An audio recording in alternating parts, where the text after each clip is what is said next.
Hello, I'm Paul Zaychuk, founder of Elastic Steel, Method of Athletic Conditioning. Today I'm going to talk about the side kick. I made a lot of YouTube videos about the side kick. You could look at a lot of them.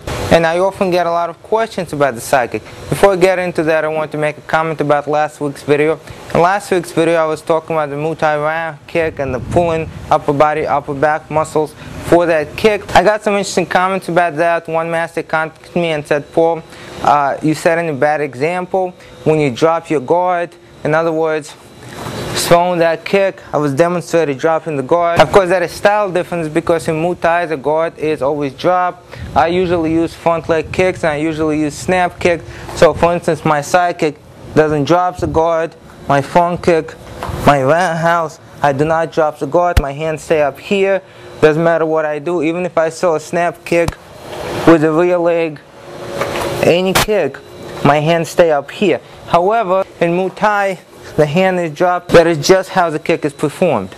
Now today I'm going to show you some drills to build up side kick. However, I want to say, whenever I talk to MMA guys, I talk to Muay Thai guys, I talk to some kickboxing guys, very often the idea is, some people say side kick is useless, and some people are a little bit more open-minded. They don't say side kick is useless. They say that it's a very difficult kick to perform. Very often when they go to their instructor, to their coach, to their trainer, and they say, can you teach me a side kick? I saw it used very well a few times. I saw a spin back kick used very well. The instructor usually said, the kick does not work, forget about it. I just want to entertain a possibility that maybe an instructor doesn't know how to do that kick, the instructor never learned it, and there's a chance the instructor doesn't want to say, I don't know how to do it, I don't know how to teach it to you. So the first thing to do right away is to trash the kick. The kick doesn't work. Now side kick is a very powerful kick. The problem with the side kick is correct heel trajectory. If your heel goes in line with your body, if it goes in straight line, if there is a point A to point B between you and the target, and you can accelerate your heel using the side kick in that line, it's a very, very powerful kick. Now everybody knows what a side kick looks like. The problem for the side kick is to get that trajectory. The hip extends a little bit more than the knee, or the knee extends a little bit more than the hip, you're not going to have correct trajectory. Some people think that it's a strength imbalance. The hip extensors are stronger, the knee extensors are stronger, and that's why that's happening. Sometimes that is true. However, very often there's a lack of awareness. You think your heel is traveling in a straight line, but it's not. To understand that concept, what I would like for you to do, if you will, pick a line on the floor and walk down that line. Look at the line and walk down that line. Now I want you to come back and do it again. Keep your eyes closed. Okay? Walk down that line. You think you're walking down in a straight line, but chances are, without a lot of practice, with your eyes closed, you're going to walk over to the side, although you think you're walking in a straight line. Same thing happened with the side kick. You think you're kicking in a straight line, however, very often you're not. And that's where the power is lost. Biomechanically, side kick has two parts of its trajectory. Prior to impact and during the impact. Often side kick is training the pad like many other kicks.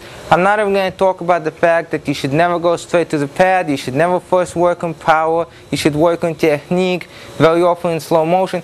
However, let's say you are working on a pad. If you think it through, the first question that's going to come up is, how are you going to strike the pad? Are you going to strike the pad when your leg is almost extended, or are you going to strike the pad when your leg is not extended, so you have the room for that heel to go through the target? Now we all know from basic martial arts that you want to strike somewhere where there's still distance to go through the target. You don't strike here at full extension. You have a little bit of distance to go through the target, and the more acceleration you have, the more you can allow it to come closer to the target. So if I'm going to strike a wall here with a side kick, the options are, I can come here, okay? I can come here, and now that I'm here, I have the room to go because I'm striking it at about halfway, or I can strike it about here, okay? I can strike it about here where I have almost extended my leg.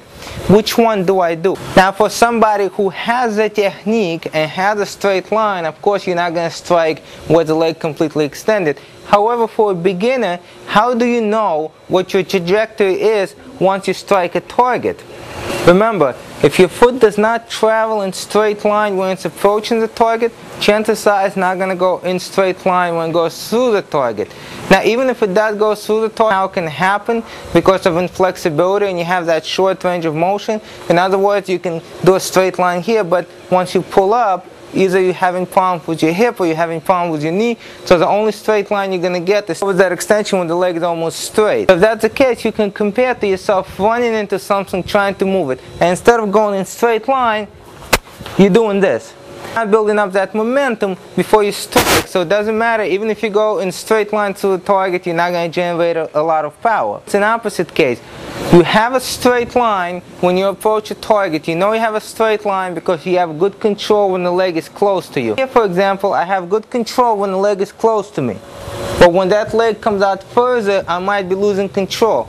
Now once I begin to lose control when the leg comes out further, if I begin to extend just the knee or I begin to extend just the hip, what's going to happen? I'm going to lose all that power that I've generated with the momentum of my body and with that initial acceleration of my leg. So in Elastic 2 Kick Mastery System Level 3, we work on control next to the body, we work on control away from the body, we work on that trajectory. However, I'm going to show you some exercises that I do not include in SKMS 3, and they involve props. In SKMS 3, we don't use props. You would watch your trajectory towards the target, and once you make contact with the target, you will be able to see if your foot continues the straight line. So here I have the first device, which is just a resistance band. Okay. It is attached on top or attached on the bottom.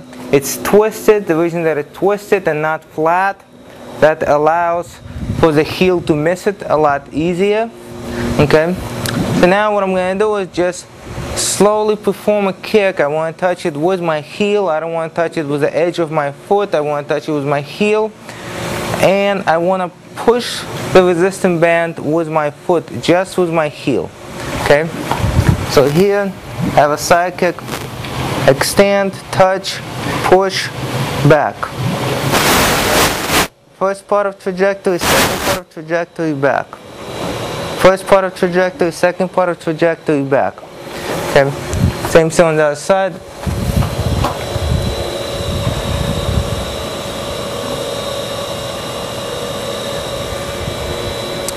Okay, now this is a little bit easier, because even if your heel touches and it moves to the side, the way this is, it will usually go with it unless you make a huge mistake. And your kick actually goes at a large angle, something like this, then of course it's not going to go.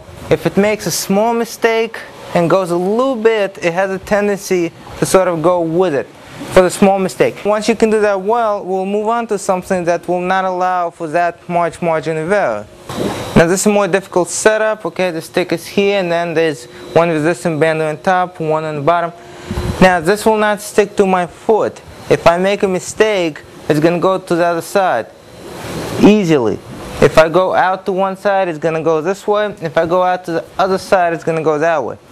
Okay, so this way I have to make sure that my heel travels in straight line. I'm going to get an instant feedback about how my foot is traveling. Okay, so now my heel is up, push straight, come back. Now if I would have missed that, or if my trajectory would have had that little heel kick at the end, what would have happened is this. Okay, and then on my way back I would have just hit my toes. Here's another angle. Okay, that you come into the stick with a heel, straight line. Once that happens, you know you have first part of the movement, the heel, extend. And once again, kick trajectory is Elastic Steel Kick Mastery System Level 3. In Kick Mastery System, we do not use props like this. It's just something for you to do on the side. We use different exercises because they're designed for a class where there's an instructor and a lot of people in class, and everybody's not going to have access to something like this. We use body marking, different lines on the body to see if you have correct trajectory. I'm Paul Dajcik. Thank you for watching.